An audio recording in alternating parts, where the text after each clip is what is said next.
ETV ప్రేక్షకులకు నమస్కారం. శుభమస్తు కార్యక్రమంలో గ్రహఫలం అంశానికి స్వాగతం. ఈరోజు మేషాది ద్వాదశ రాశుల వారికి దిన ఫలితములు ఎలా ఉండబోతున్నాయో చెప్పుకోవడంతో పాటు పరమ పవిత్రమైనటువంటి ఈ శ్రావణ మాసంలో గో మహాలక్ష్మి ఆరాధన ఏ విధంగా ఆచరించాలి అనే విషయం శ్రావణ శోభలో తెలుసుకుందాం. ముందుగా ఈనాటి పంచాంగం. స్వస్తి శ్రీ ప్లవనామ సంవత్సరం దక్షిణాయనం వర్ష ఋతువు శ్రావణ మాసం శుక్లపక్షం చతుర్థి మధ్యాహ్నం 3:53 వరకు. ఈరోజు ఉత్తరా నక్షత్రం ఉదయం 10 గంటల వరకు, తర్వాత హస్తా నక్షత్రం. ఉదయకాల దుర్ముహూర్తం 9:58 నుండి 10:49 వరకు. మధ్యాహ్న దుర్ముహూర్తం 3:04 నుండి 3:55 వరకు. ఈరోజు వర్జం సాయంత్రం 6:23 నుండి 7:56 వరకు. ఈరోజు మేషాది ద్వాదశ రాశుల వారికి దిన ఫలితాలు ఎలా ఉండబోతున్నాయో ఇప్పుడు సవివరంగా చూద్దాం. ముందుగా మేషరాశి.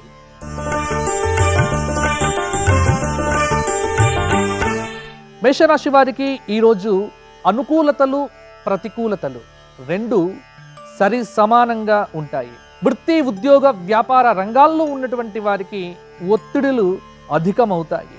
తెలియకుండా వచ్చేటువంటి ఆకస్మికమైనటువంటి కొన్ని ఖర్చులు మీకు ఆందోళనను కలిగించే విధంగా ఉంటాయి. అయితే భయపడాల్సినటువంటి పని లేదు. ఎటువంటి ఇబ్బంది వచ్చినా, ఆర్థిక సమస్య వచ్చినా ఆదుకోవటానికి సన్నిహితులు శ్రేయోభిలాషులు మీకు తప్పకుండా సహాయం చేస్తారు. పరిచయం లేనటువంటి వ్యక్తులతో ఈరోజు చాలా జాగ్రత్తగా ఉండమని మేషరాశి వారికి ప్రధానమైనటువంటి సూచన. ఉద్యోగ రంగంలో ఉన్నటువంటి వారికి కీర్తి ప్రతిష్టలు పెరుగుతాయి. వ్యాపార పరంగా చూసుకున్నట్లయితే లాభాల బాట పడతాయి వ్యాపారాలు. అయితే పిల్లల విషయంలో కొద్దిగా ఆందోళన పడినప్పటికీ అది సానుకూలంగా ఉంటుంది. మంచి ఫలితాలు కలుగుతాయి. మీ పిల్లల యొక్క భవిష్యత్తుకు సంబంధించినటువంటి కీలక నిర్ణయాల మీద ఇంట్లో చర్చలు కొనసాగుతాయి. స్త్రీలకు యోగదాయకంగా ఉంటుంది. రాజకీయ నాయకులకు కొన్ని విషయాలు ఆందోళనను కలిగిస్తాయి.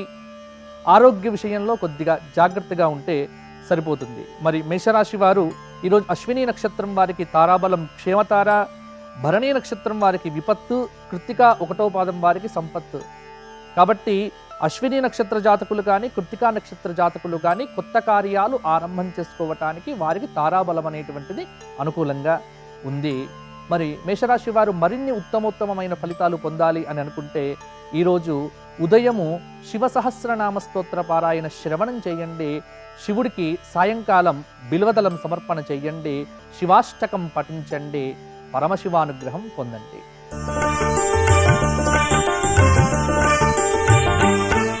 వృషభ రాశి వారికి ఈరోజు కొద్దిగా ఓర్పు అవసరం. కొన్ని అనవసరమైనటువంటి విషయాలలో మీరు తలదూర్చటం వల్ల కొన్ని చికాకులు మీకు తప్పకుండా ఉంటాయి. ఒకటి గుర్తుపెట్టుకోండి, మీ సమర్థత మీకు నమ్మకం కలగట్లేదు. కానీ మీ సామర్థ్యంపై కనుక మీరు నమ్మకం పెట్టుకున్నట్లయితే తప్పకుండా కొన్ని పనులు మీరు మాత్రమే చేయగలిగినవి ఈరోజు చేయగలుగుతారు. అవసరం లేనటువంటి వారి దగ్గర, లేకపోతే మీకు శత్రువులైనటువంటి వారి దగ్గర ఎప్పుడు కూడా సలహాలు కానీ సూచనలు కానీ స్వీకరించకండి. ఆదాయానికి అలాగే ఖర్చుకు ఈ రెండింటికి పొంతన లేకపోవటం కొద్దిగా ఆందోళనను కలిగింపచేస్తుంది. మానసికంగా ఒత్తిడి విపరీతంగా ఉంటుంది. కొన్ని చికాకులు ఉన్నప్పటికీ అవి తాత్కాలికమైనటువంటి చికాకులే అని చెప్పుకోవచ్చు. చిన్ననాటి మిత్రులతో ఆప్యాయ పలకరింపులు ఈరోజు కొనసాగుతాయి. వృత్తి ఉద్యోగ వ్యాపార రంగాల్లో ఉన్నటువంటి వారికి మిశ్రమంగా ఉంటుంది. వ్యాపార పరంగా కొన్ని ఒడిదుడుకులు తప్పకపోవచ్చు. విద్యార్థులకు నూతన కళాశాలల్లో సీట్లు మొదలైనటువంటివి వచ్చేటువంటి అవకాశం కూడా ఉంది. స్త్రీలకు వివాహ సమయం అనేటువంటిది ఆసన్నమైంది. సంబంధాలు వెతకవచ్చు. అవివాహిత స్త్రీలకు బాగుంటుంది. పోగొట్టుకున్నటువంటి వస్తువులు కూడా ఈరోజు మీకు గుర్తుకు వస్తాయి. అవి లభించేటువంటి ఆస్కారం కూడా ఉంది. కృత్తిక 2, 3, 4 పాదాల వారికి, మృగశిర 1, 2 పాదాల వారికి ఈరోజు తారాబలం అనుకూలంగా ఉంది. కాబట్టి వీరు ముఖ్యమైనటువంటి పనులు ఈరోజు ఆరంభం చేసుకోవచ్చు. రోహిణీ నక్షత్ర జాతకులకు మాత్రం జన్మతార కాబట్టి ఈరోజు ఏ పనులు కూడా చేయాల్సిన అవసరం లేదు. ఒకవేళ చేయవలసి వస్తే ఉదయం 10 గంటల లోపు రోహిణీ నక్షత్ర జాతకులు చేసుకోవచ్చు.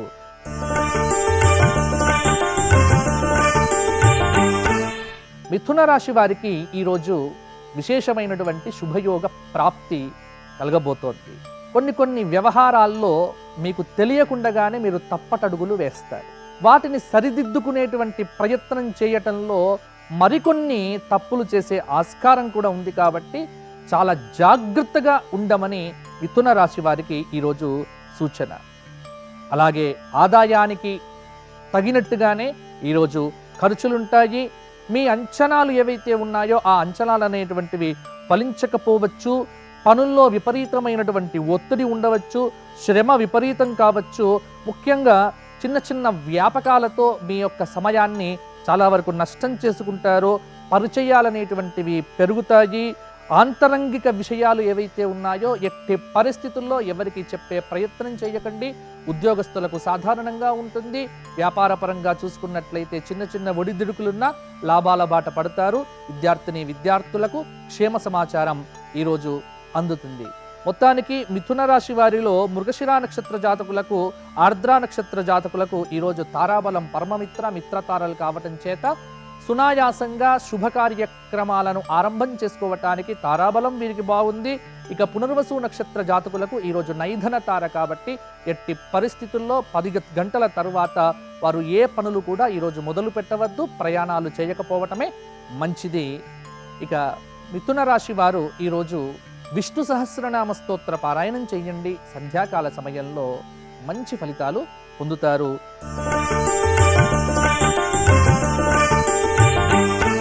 కర్కాటక రాశి వారికి ఈరోజు కార్యసిద్ధి, ధనయోగం రెండు కూడా కనిపిస్తూ ఉన్నాయి.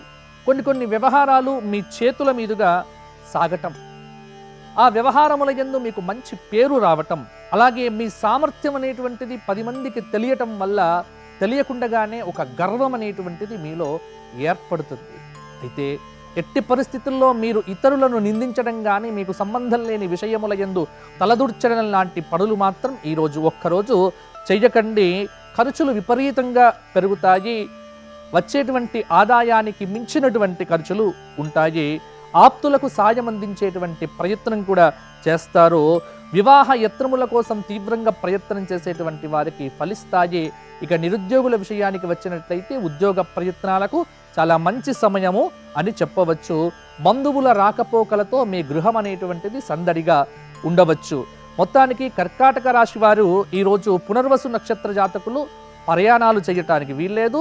ఇక పుష్యమి నక్షత్ర జాతకులకు ఈరోజు అద్భుతమైనటువంటి సాధనతార బలం చేత వివాహ కార్యక్రమాల, లేకపోతే ఏదైనా ముఖ్యమైనటువంటి రిజిస్ట్రేషన్స్ కానీ, ఇటువంటి కార్యక్రమాలు, అగ్రిమెంట్ల మీద సైన్ చేయటం లాంటివి పుష్యమి నక్షత్ర జాతకులు ఈరోజు చేయవచ్చు. 10 గంటల తరువాత సాధనతార బలము చేత సకల కార్యముల యందు వారికి బలం అనేటువంటిది ఉంటుంది. కర్కాటక రాశి వారు ఈ రోజంతా దుర్గా అష్టోత్తర శతనామ పారాయణం చెయ్యండి. వీలైతే దుర్గా స్తోత్ర పారాయణం చేయండి. అమ్మవారి దర్శనం చేసుకోండి.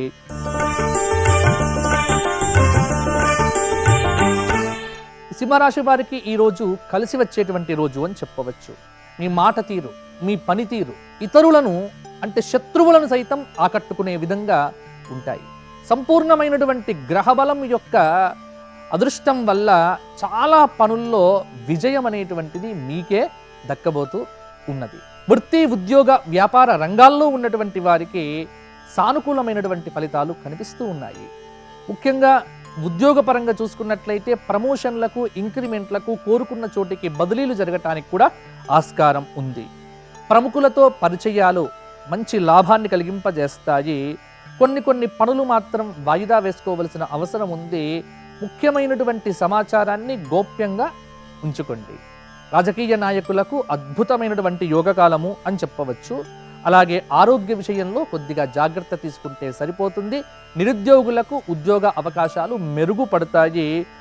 మఖా నక్షత్ర జాతకులకు ఉత్తర 1వ పాదం వారికి ఈరోజు తారాబలం పుష్కలంగా ఉంది కాబట్టి వారు మంచి పనులు చేయవచ్చు. పుబ్బా నక్షత్ర జాతకులు మాత్రము ఈరోజు ముఖ్యమైన పనులు వాయిదా వేసుకోవటం మంచిది. సింహరాశి వారు ఈరోజు సూర్య స్తోత్రము, ఆదిత్య హృదయం కానీ లేకపోతే సూర్య అష్టోత్తర శతనామంతో మధ్యాహ్న సమయంలో సూర్య భగవానుడి యొక్క ఆరాధన చెయ్యండి. సంధ్యాకాల సమయంలో గోపూజ చెయ్యండి. గోవుకు మీ చేత ఏదైనా తినిపించండి, బాగుంటుంది.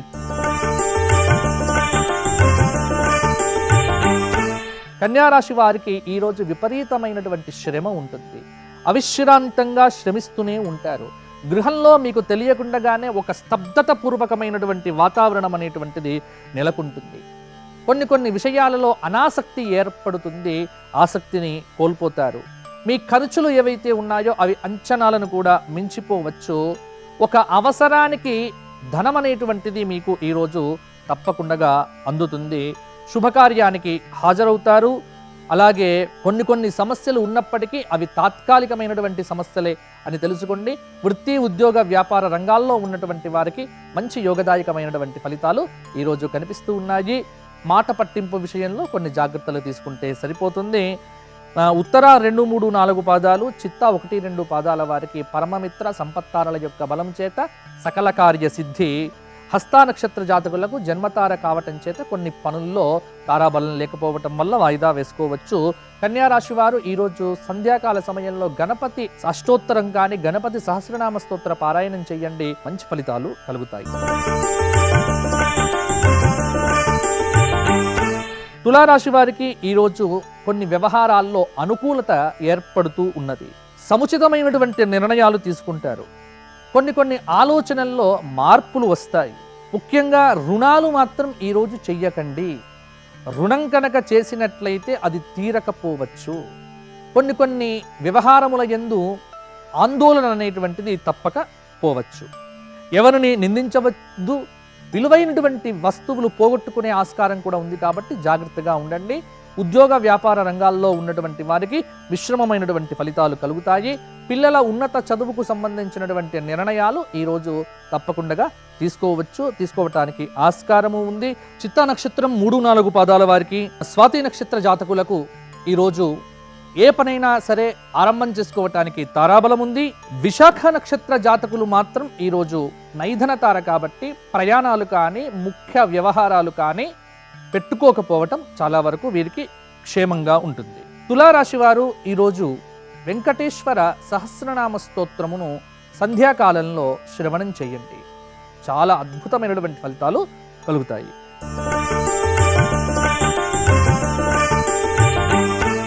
వృశ్చిక రాశి వారికి ఈరోజు వారి ప్రతిభ, వారి యొక్క సమర్థత మొదలైనటువంటివి చెప్పేటువంటి కొన్ని కార్యక్రమాలు వెలుగులోకి వస్తాయి. మిమ్మల్ని ఇన్ని రోజులు విమర్శించినటువంటి వారే మీకు సన్నిహితులయ్యేట్టుగా మీ ప్రవర్తన మారుతుంది. అలాగే భవిష్యత్తు మీద మీకున్నటువంటి నమ్మకం ఏదైతే ఉన్నదో ఆ నమ్మకం అనేటువంటిది ఎట్టి పరిస్థితుల్లో కూడా వమ్ము కాదు. మీ కృషియే మీ పెట్టుబడి అన్న విషయాన్ని మర్చిపోకండి. స్వయం కృషి ఉంటే తప్పకుండా భవిష్యత్తులో మీరు ఏవైతే సాధించాలి అని అనుకుంటున్నారో అవన్నీ కూడా సాధిస్తారు. అలాగే పరిచయస్తుల రాక, బంధుమిత్రుల యొక్క రాక ఇంటికి కొంత మీ యొక్క ప్రైవసీని దెబ్బతినేట్టుగా చేస్తుంది. అయినప్పటికీ కొన్ని విషయాల్లో మీ వ్యవహార శైలి అనేటువంటిది అందరినీ ఆశ్చర్యపరుస్తుంది. వృత్తి, ఉద్యోగ, వ్యాపార రంగాల్లో ఉన్నటువంటి వారికి మిశ్రమమైనటువంటి ఫలితాలు కలుగుతూ ఉన్నాయి. విద్యార్థులకు యోగదాయకంగా ఉండబోతోంది. ఆలయాలను సందర్శిస్తారు. రాజకీయ నాయకులకు మంచి పురోగతి ఉంటుంది. ఈరోజు విశాఖ 4వ పాదం వారు నైదనతార కాబట్టి వారు ఎట్టి పరిస్థితుల్లో పనిచేయకండి. జ్యేష్ఠ ప్రత్యక్తార కాబట్టి తారాబలం వీరికి లేదు. ఇక అనురాధ నక్షత్ర జాతకులకు సాధన తార బలము చేత ఉద్యోగ అవకాశాలు కానీ లేకపోతే పెండ్లికి సంబంధించినటువంటి విషయాలకు కానీ మొదలైనటువంటి వాటికి ఈరోజు చాలా వరకు కార్యసిద్ధి అయ్యేటువంటి తారాబలం ఉంది. వృశ్చిక రాశి వారు ఈరోజు దక్షిణామూర్తి స్తోత్ర పారాయణం చెయ్యండి. తద్వారా గురుబలం పెరుగుతుంది. కొన్ని కార్యాలయందు చక్కటి విజయప్రాప్తి కలుగుతుంది.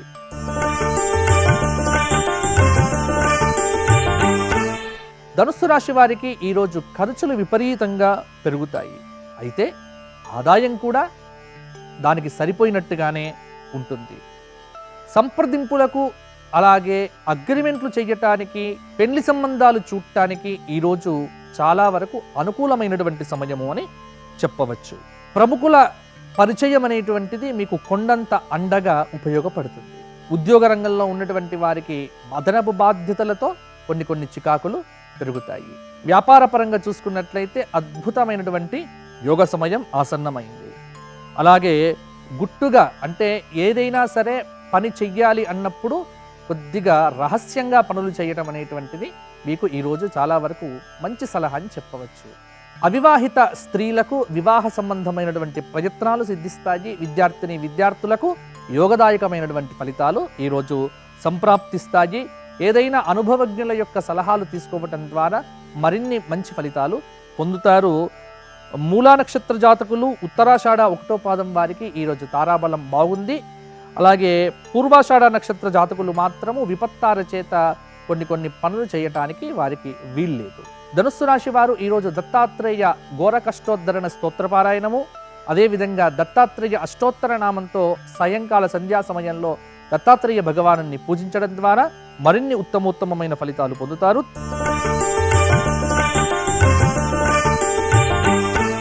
మకర రాశి వారికి ఈరోజు పరిస్థితులు సానుకూలంగా ఉండబోతూ ఉన్నాయి.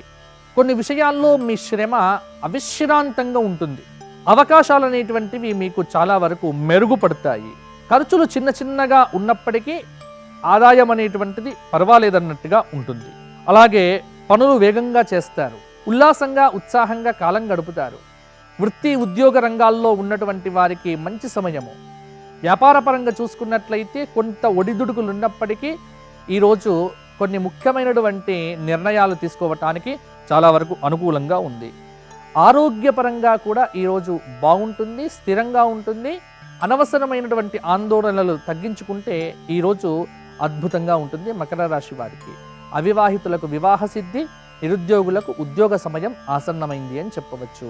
ఉత్తరాషాఢ 2, 3, 4 పాదాల వారు, ధనిష్ట 1, 2 పాదాల వారికి అప్లికేషన్లు పెట్టుకోవటానికి, లోన్లు తీసుకోవటానికి, కోర్టు వ్యవహారాలు ఫైల్ చేయటానికి ఈరోజు అనుకూలంగా ఉంటుంది. శ్రవణ నక్షత్ర జాతకులకు మాత్రము జన్మతారా బలము చేత వారికి యోగ్యంగా ఉండకపోవచ్చు. మకర రాశి వారు ఈరోజు హయగ్రీవ స్తోత్ర పారాయణం చెయ్యండి. హయగ్రీవ అష్టోత్తరంతో చక్కగా హయగ్రీవ ఆరాధన చేయటం వల్ల మరిన్ని మంచి ఫలితాలు పొందుతారు.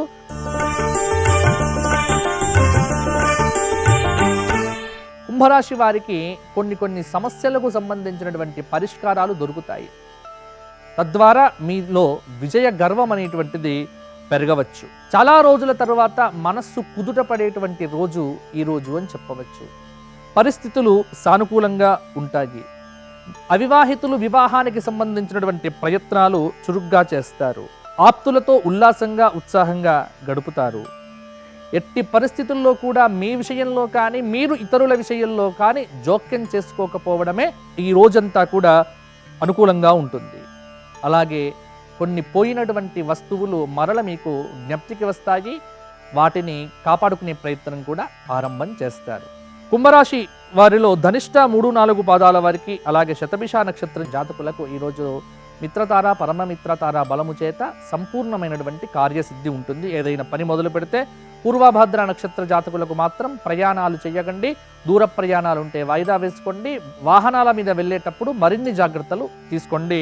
కుంభరాశి వారు ఈరోజు సంపూర్ణ శనైశ్చర స్తోత్రపారాయణం ద్వారా శని భగవానుడి యొక్క ఆరాధన చెయ్యండి. వీలైతే దత్తాత్రేయ ఆలయ దర్శనం చేసుకోవడం ద్వారా మరిన్ని సానుకూలమైన ఫలితాలు పొందుతారు.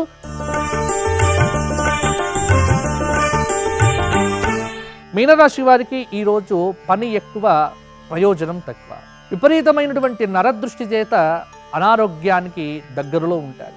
అనారోగ్యం అనేటువంటిది కావచ్చు. సన్నిహితుల ప్రోత్సాహంతో కొన్ని కార్యక్రమాల్లో ముందుకు పోయినప్పటికీ కొన్ని ఎదురు దెబ్బలు తగలటం వల్ల పరిస్థితుల మీద పట్టు తప్పవచ్చు. అలాగే ముఖ్యమైనటువంటి సమాచారాన్ని పొందుతారు. ఆభరణాలు అలాగే విలువైనటువంటి వస్తువుల పట్ల జాగ్రత్తగా ఉండండి. పోవటానికి ఆస్కారం ఉంది. గృహంలో మార్పులు చేర్పులకు శ్రీకారం చుడతారు. నూతన గృహ నిర్మాణానికి సంబంధించినటువంటి పని కూడా ఆరంభం చేస్తారు. అయితే ఇంట్లో ఉన్నటువంటి కొద్దిమంది పెద్దల యొక్క ఆరోగ్యము మీకు ఆందోళన కలిగించినప్పటికీ కూడా తప్పకుండా సాయంకాల సంధ్యా సమయానికి అది కూడా కుదుట పడేటువంటి ఆస్కారం ఉంది. పూర్వభద్ర నక్షత్ర జాతకులకు నైధనతార, ఉత్తరాభద్ర నక్షత్ర జాతకులకు సాధనాతార బలము చేత సర్వ సంపూర్ణ కార్యసిద్ధి కలుగుతుంది. రేవతి నక్షత్ర జాతకులకు ప్రత్యక్తారా బలము చేత అంత గొప్పగా ఉండకపోవచ్చు. మొత్తానికి మీనరాశి వారు కూడా ఈరోజు పరమేశ్వర అష్టోత్తర శతనామ పారాయణం చేయండి. వీలైతే 3 బిల్వదళములు శివుడికి శివాలయంలో సాయంకాల సంధ్యా సమయంలో సమర్పించడం ద్వారా మరిన్ని సానుకూలమైన ఫలితాలు పొందుతారు. శ్రావణ మాసంలో గో ఆరాధన విశేషమైనటువంటి ఫలితములను ఇస్తుంది. గో ఆరాధన చేయడం ద్వారా సంపూర్ణ అభీష్ట సిద్ధి కలుగుతుంది. మరి శ్రావణ మాసంలో చేసేటువంటి గో ఆరాధన యొక్క వైశిష్ట్యము ఇప్పుడు శ్రావణ శోభలో తెలుసుకుందాం. మహాలక్ష్మీ రావే మమ్మేలుకోవే, మహాలక్ష్మీ రావే మమ్మేలుకోవే.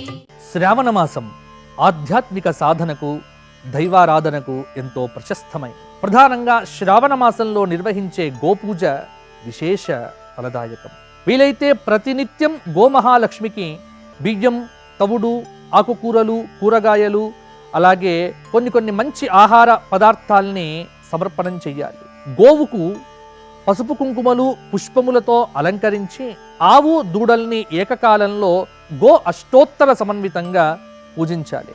ఉదయకాలంలో లేదా సంధ్యా సమయంలో గోశాలలో ఆవునేతి దీపారాధన చేయడం కూడా మంచి ఫలితాల్ని కలిగిస్తుంది. శ్రావణ మాసంలో గోశాలకు కావలసిన ద్రవ్యాల్ని వితరణ చేయటం కూడా శ్రేయస్కరం.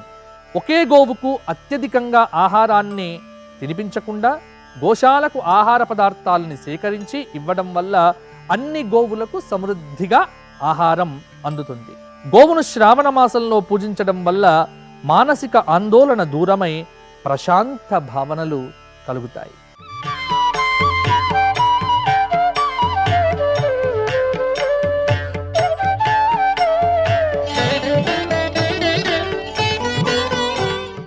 శుభమస్తు కార్యక్రమంలో గృహబలం అంశానికి స్వాగతం.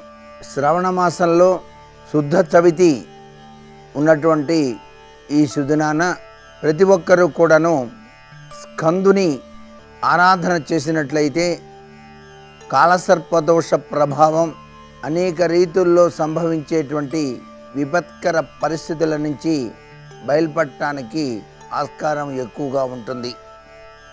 కుజదోషం ఉన్నటువంటి వారు కూడాను ఈ రోజున కొత్త చిలక ఆకుపచ్చ రంగు వస్త్రాన్ని పత్తిలాగా తయారు చేసి నెయ్యిలో ముంచి ఆగ్నేయ దిక్కులో గనక దీపారాధన చేసినట్లయితే కుజదోషము నుంచి రక్షింపచేసుకోవడానికి ఆస్కారం ఉంటుంది.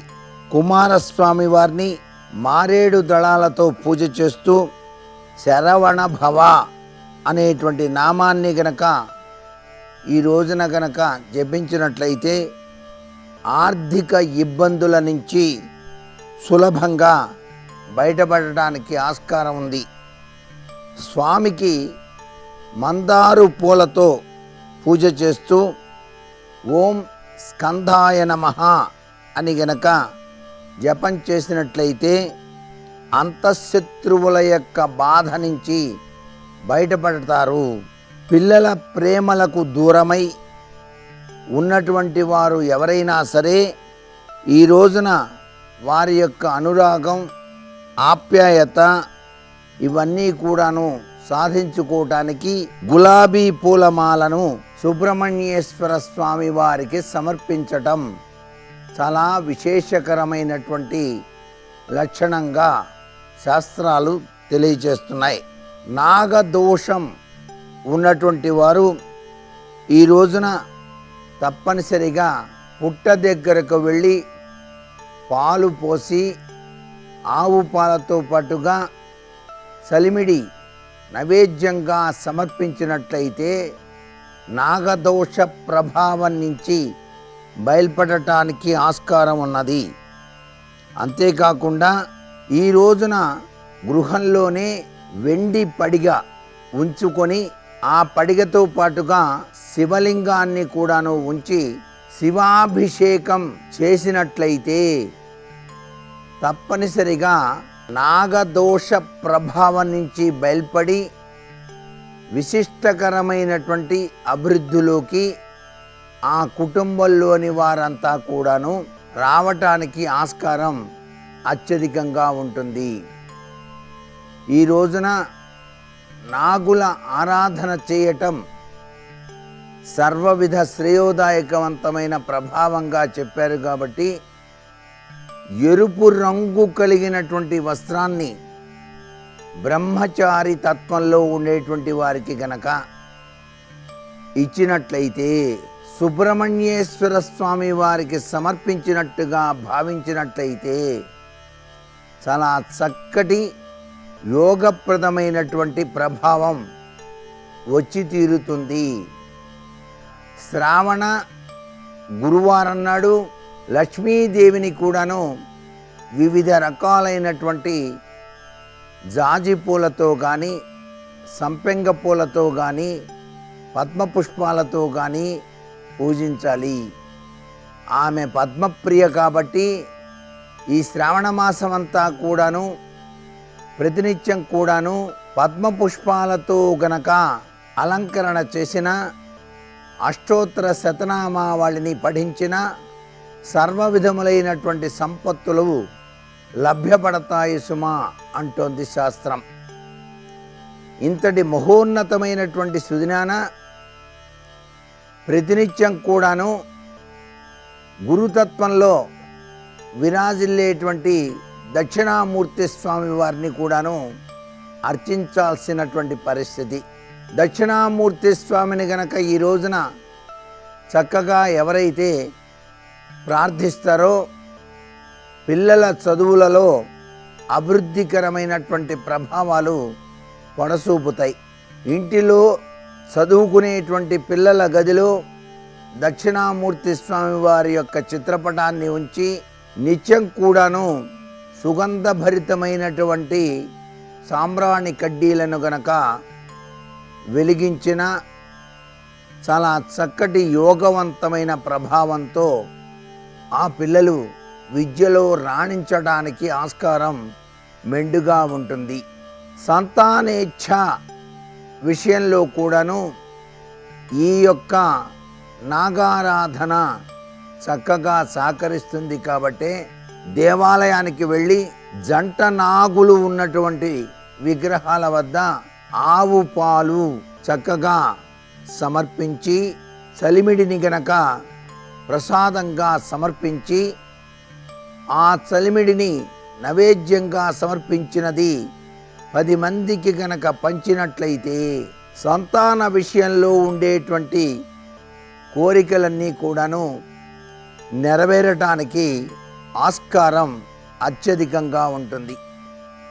ఇవన్నీ కూడాను ఈ శ్రవణ గురువారం నాడు ప్రతి ఒక్కరూ కూడాను పాటించండి అంటుంది శాస్త్రం.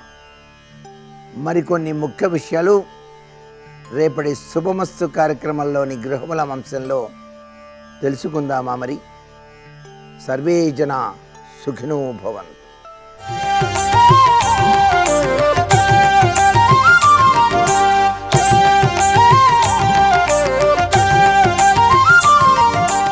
శుభోదయం.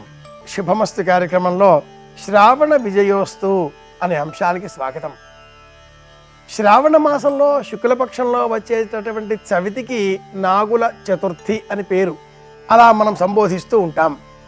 కార్తీక మాసంలో శుక్లపక్షంలో వచ్చేటటువంటి చవితి తిథికి నాగుల చవితి అని పేరు.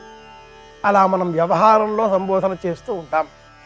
చతుర్థి అయినా చవితి అయినా రెండింటి లక్ష్యం ఒక్కటే, గణపతిని పూజించడం.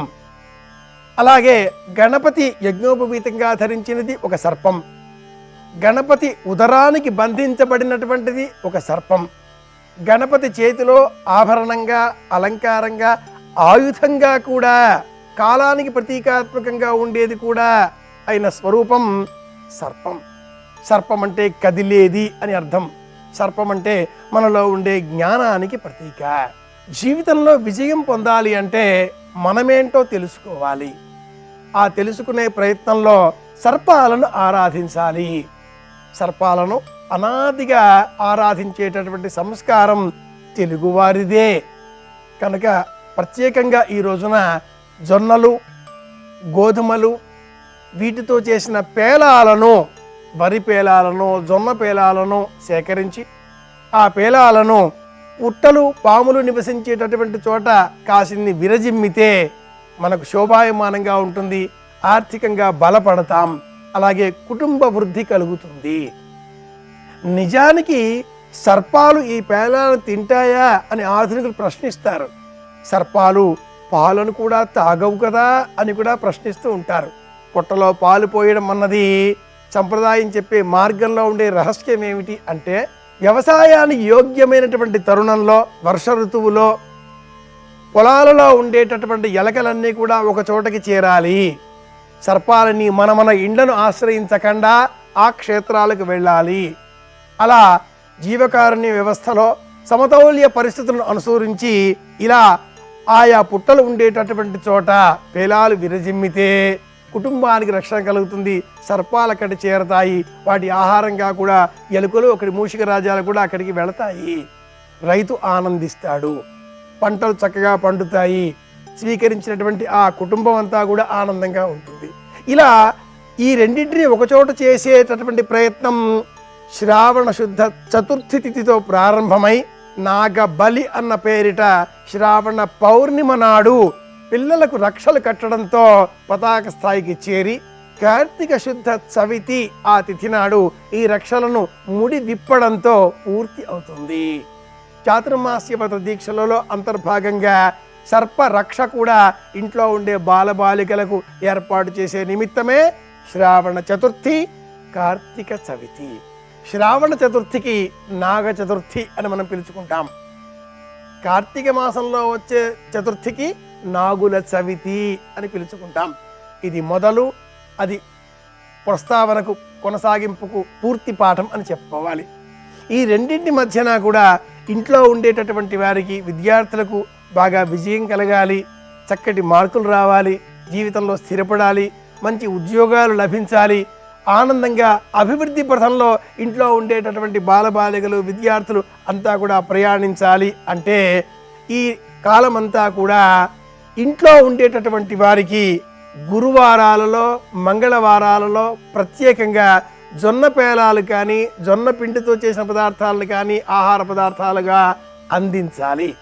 అలాగే ఇంట్లో సంపద కలకాలం ఉండాలి అనేటటువంటి ఆలోచన కలవారు పసుపు రంగు వస్త్రములో 8 రూపాయి నాణేళ్లను, ఈ 8 రూపాయి నాణేలకు అష్టనాగములు ప్రతీక, 8 రూపాయి నాణేళ్లను పసుపు రంగు వస్త్రంలో ఉంచి పసుపు కుంకుమ కాసింత ఆ నాణాలపైన వేసి కొన్ని అక్షింతలు వేసి 4 ఒంటిగా ముడిగా ముడుపు కట్టి ఈ ముడుపును పూజాగృహంలో ఉంచాలి. పసుపు రంగు వస్త్రంలో అట్టిపెట్టిన ఈ 8 నాణాలు అష్టనాగములకు ప్రతీక. నవనిధులు ఎక్కడ ఉంటాయో అక్కడ సర్పములు రక్షగా ఉంటాయి అని మనకు పురాణాలు చెబుతాయి. అఖిలాండ కోటి బ్రహ్మాండ లోకాలన్నింటినీ కూడా ఇలా ఎత్తి పట్టుకున్నవి 8 నాగములే అని మన పురాణాలు చెబుతాయి. సర్పాలు డబ్బుకు, సంపదకు, నిధులకు రక్షణగా ఉంటాయి. అలాంటి 8 నాగములను మన ఇంటిలో శ్రావణ చవితి నాడు అంటే నాగ చతుర్థి నాడు ఇలా మన ఇంట్లో అర్చన చేసి ఆ 8 నాగములకు ప్రతీకగా ఈ 8 రూపాయలను పసుపు వస్త్రంలో మూటకట్టి పూజాగృహంలో ఉంచి పూజించి అర్చిస్తే అలాంటి ఇంట్లో ఉండేటటువంటి వారికి సమస్త సంపదలు చేకూరుతాయి. ఈ ముడిని అలాగే ఆ 8 రూపాయి నాణెములను నాగుల చవితి నాడు అంటే కార్తీక మాసంలో వచ్చేటటువంటి చతుర్థి తిథి నాడు, నాగుల చవితి నాడు ఆ ముడులు విప్పి ఆ రూపాయి నాణెములను దేవతారాధన నిమిత్తమే వినియోగించాలి. శ్రావణ చతుర్థి, నాగ చతుర్థి ఈ సంకల్పానికి శ్రీకారం చుడదాం. మరింత ఆనందంగా అందరికీ విజయం కలగాలి అని కోరుకుందాం అని విన్నవిస్తూ శుభమస్తు.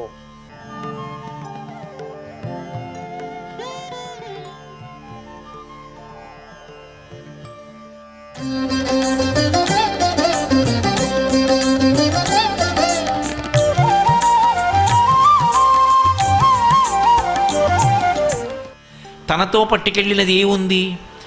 తాను చేసినటువంటి పాపపుణ్యములు ఏవున్నాయో ఒక్కటే జోలె తగుల్చుకుని వెళ్ళిపోతాడు.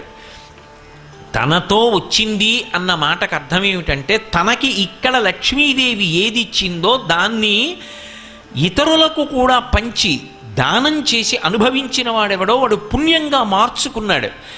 ఆ ధార్మికంగా బ్రతికినవాడు 10 మందిని ఆదరించిన వాడెవరున్నాడో వాడి పేరు గత జన్మలో ఇది. వాడు అలా బ్రతికినవాడు.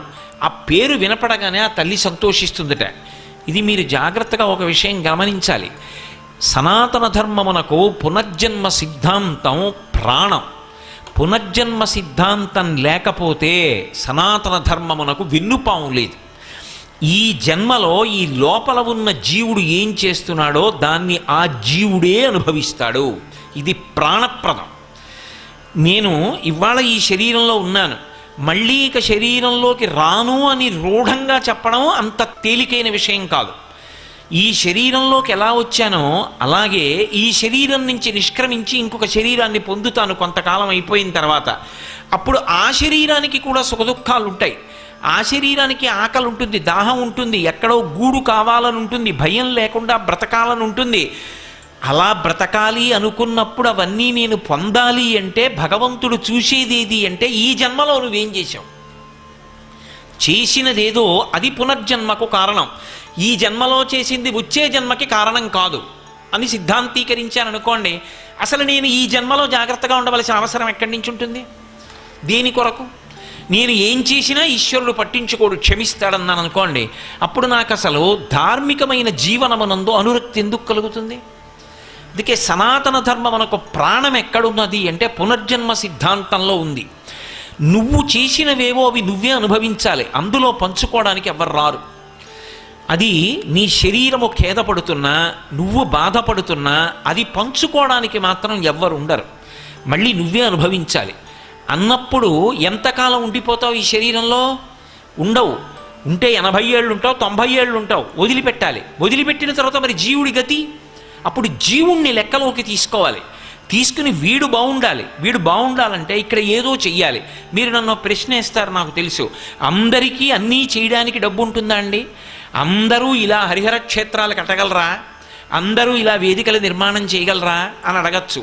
ఒక్కటి జ్ఞాపకం పెట్టుకోండి, అందరినీ దేవాలయాలే కట్టమని ఈశ్వరుడు ఎప్పుడూ చెప్పలేదు. ఏదో ఒక విభూతిని ఇవ్వకుండా మాత్రం ఈశ్వరుడు పంపడు. నీకు వాక్కు ఇచ్చాడా? నువ్వు పరమ సంతోషంగా భగవంతుణ్ణి కీర్తించు. నీకు 2 చేతులు ఇచ్చాడా? ఆనంద భాష్పాలు పడుతుండగా 2 చేతులు కైమోడ్చి నమస్కరించు.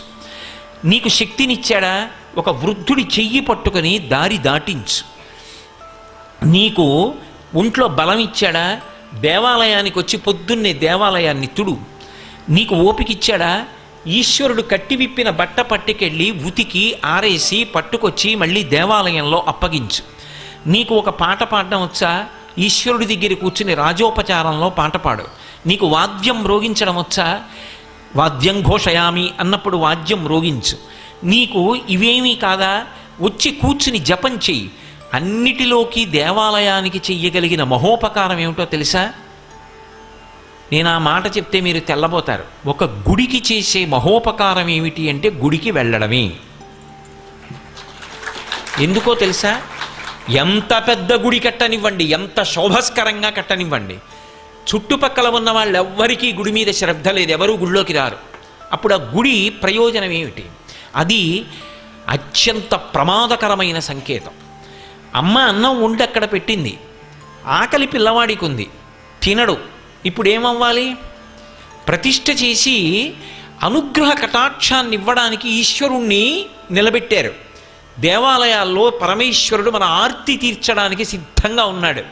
మనశ్శాంతి కావాలి, ఏదో కోరిక తీరాలి. కోరిక అన్నప్పుడు మీరు ఒక్క విషయం గుర్తుపెట్టుకోవాలి, ఏ కోరిక తీరకపోతే అసలు జీవితానికి ఒక ఇది ఉండదో, ఒక సిద్ధి ఉండదో. ఏది అత్యంత ప్రధానమో, ఏదో పెళ్ళవ్వాలి అనేటటువంటి ఓ కోరిక ఉంది, పెళ్ళి అవ్వలేదనుకోండి, గృహస్థాశ్రమంలోకి ఎలా పెడతాడు? సంతానం కలగలేదు, పితృరుణం ఎలా తీరుతుంది? కొన్ని అత్యంత ప్రధానములై ఉంటాయి, అత్యంత అవసరములు అంటారు వాటిని. అవసరములు కోర్కెలు కావు, మీరు బాగా తెలుసుకోవాలి ఈ మాట. అందుకే భగవంతుడు కూడా ఆర్తో జిజ్ఞాసురర్థార్థీ జ్ఞానీచ భరతర్షభ అన్నాడు. ఆర్తి కలిగిన వాడు, కోరికున్నవాడు నన్ను ఆశ్రయిస్తాడన్నాడు. కోరిక అంటే అమెరికా అధ్యక్ష పదవి కావాలి అని నేను కోరితే మహాదోషం. నేను ఈ దేశానికి రాష్ట్రపతి అయిపోవాలనుకుంటే దోషం. నాకు పెళ్ళవ్వాలని కోరుకుంటే అవసరం. నాకు కొడుకు పుట్టాలని కోరుకుంటే అవసరం. నాకు కూతురు పుట్టాలని కోరుకుంటే అవసరం. నా భార్యా బిడ్డల్ని పోషించుకోవాలి అని నేను కోరుకుంటే అవసరం. నా కూతురికి ఒక ఆపదొచ్చి ఆ ఆపదొచ్చినటువంటి కూతురు ఆపద నుంచి గట్టెక్కి దాని ఆరోగ్యం బాగుండాలని నేను కోరుకున్నాను అనుకోండి. ఒకప్పుడు నా కూతురు నాలుక తెగిపోయింది. తెగిపోతే నేను నా కూతురు నాలుక అంటుకోదు అంటే అంటుకోవాలి అని ఎన్నో దేవాలయాలకి పాదయాత్రలు చేశాను. అది కోర్కె కిందకి రాదు, అతి కోర్కె కాదు, అది అవసరం. నా కడుపున పుట్టిన కూతురు బాగుండాలని నేను కోరుకోవాలి, అది అవసరం. అది ఏది అవసరమో అది కోర్కె కాదు, ఏది అవసరము కాదో దాన్ని అపేక్షించడం కోరిక అవుతుంది. అప్పుడు అది ఇస్తే నువ్వు పాడవుతావా, ఇవ్వచ్చా ఇవ్వకూడదా అన్నది ఈశ్వరానుగ్రహాన్ని బట్టి ఉంటుంది. అందుకే వాంఛితార్థ ప్రదాయిని, ఇది నీకు ఇస్తే పాడవంటేనే అమ్మవారిస్తుంది తప్ప ఇది అడిగాడు కదా అని ఇచ్చేస్తే వాడు పాడైపోతాడంటే అమ్మవారి ఇవ్వదు. పిల్లవాడు నామనవడే కదా అని చిన్న పిల్లవాడు ఏడుస్తున్నాడు కదా అని పట్టుకెళ్ళి కత్తిరిస్తానా? ఇవ్వకూడదు. వాడు ఏడుస్తున్నాడు కదా అని కత్తిరిస్తే వేలు కత్తిరించుకుంటాడు వాడు. ఏమార్చి ఇవ్వకుండా ఉంటాను. ఏది అవసరమో అది ఇస్తాను. వాడు బువ్వ కావాలని ఏడుస్తున్నాడు అనుకోండి, ఎంత పనిలో ఉన్నా తీసుకొచ్చి వాడికి ఏదో ఒకటి పెడతాను. వాడికి అవసరమైంది తీర్చాలి. అవసరమైనది కోర్కె కాదు, అవసరము కానిది కోర్కెకు వస్తుంది. వేదాంత శాస్త్రంలో మాటల వెనక ఉండేటటువంటి గాంభీర్యాన్ని తెలుసుకుని ఉండాలి. కాబట్టి మనకి కావలసినటువంటి ప్రాథమికమైన అవసరములు కూడా తీరలేదనుకోండి, తినడానికి అన్నం కావాలి, బట్ట కట్టాలి, ఉండడానికి ఒక ఆవాసం ఉండాలి. ఇవి ప్రాథమికమైనటువంటి అవసరాలు. ఇవి లేవనుకోండి, ఇది ఎవరికి లేవో వాడు కేవలముగా వాడొక్కడే దుఃఖపడడం. వాడిని ఆశ్రయించి ఉన్న వాళ్ళందరూ దుఃఖపడతారు. వాడి భార్య, వాడి బిడ్డలు, వాడి బంధువులు, వాడి స్నేహితులు అందరూ బాధపడతారు. అయ్యో పాపం వాడికి అన్నం లేదురా, తినడానికి అన్నం లేదురా, మొహమాటస్తుడు, ఎన్నాళ్ళు మనం పెడతాం, అసలు తిన్నాడో తినలేదో, ఇవాళ భోజనం చేశాడో చేయలేదో, ఎంత బాధపడతారు.